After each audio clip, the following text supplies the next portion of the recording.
வணக்கம் மக்களே, நான் உங்கள் விஎஸ்கே. நம்ம கரையில் பார்த்தீங்கன்னா Hyundai santro ஒன்று கம்ப்ளீட்டாக பெயிண்ட் பண்ணியிருக்கோம். ஸோ அது வந்து பார்த்தீங்கன்னா 2005 மாடல்.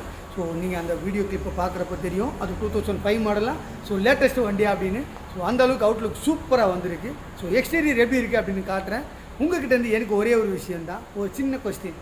ஸோ நம்ம வந்து AC, electrical, tinkering, painting so கம்ப்ளீட்டாக ரீஸ்டோரேஷன் பண்ணியிருக்கோம். ஒரு லிஸ்ட்டும் உங்கள்கிட்ட காமிச்சிடுறேன். ஸோ இந்த லிஸ்ட்டுக்கு அதாவது இந்த காருக்கு இந்த வேலையெல்லாம் செஞ்சால் எவ்வளோ பட்ஜெட் ஆகும்னு உங்களுக்கு ஒரு கணிப்பு இருக்கும்ல. ஸோ அதை மட்டும் எனக்கு சொல்லுங்கள். எப்போ பார்த்தாலும் நீங்கள் விஎஸ்கே லோ பட்ஜெட்டில் பண்ணுறேன்னு சொல்கிறீங்க, அது உண்மையாக பொய்யா அப்படின்னு சொல்லிட்டு நீங்கள் பண்ணுற கமெண்ட்டை வச்சு நான் தெரிஞ்சுக்க போகிறேன். ஸோ காரோட அவுட்லுக் எப்படி இருக்குன்னு காட்டுறேன் பாருங்கள். ஸோ அதை வச்சு நீங்கள் சொல்லுங்கள் வண்டி எப்படி இருக்குன்னு சொல்லிட்டு. ஸோ இந்த சாண்ட்ரோ தான் அது. ஸோ கம்ப்ளீட்டாக டிங்கரிங், பெயிண்டிங் எல்லாமே பக்காவாக பண்ணியிருக்கோம். ஸோ பெயிண்டிங் பக்காவாக முடிச்சிட்டோம். அது எப்படி இருக்குன்னு பார்த்து நீங்கள் தான் சொல்லணும். ஸோ என்னை பொறுத்த வரைக்கும் வண்டி ரொம்ப கம்ப்ளீட்டாக சும்மா தகன்னு மின்னுது, புது வண்டி மாதிரி இருக்குது. ஸோ உங்களுக்கு எப்படி தோணுதுன்னு பாருங்கள். தயவுசெய்து கமெண்ட் பண்ண மறந்துடாதீங்க. பாய் பாய்.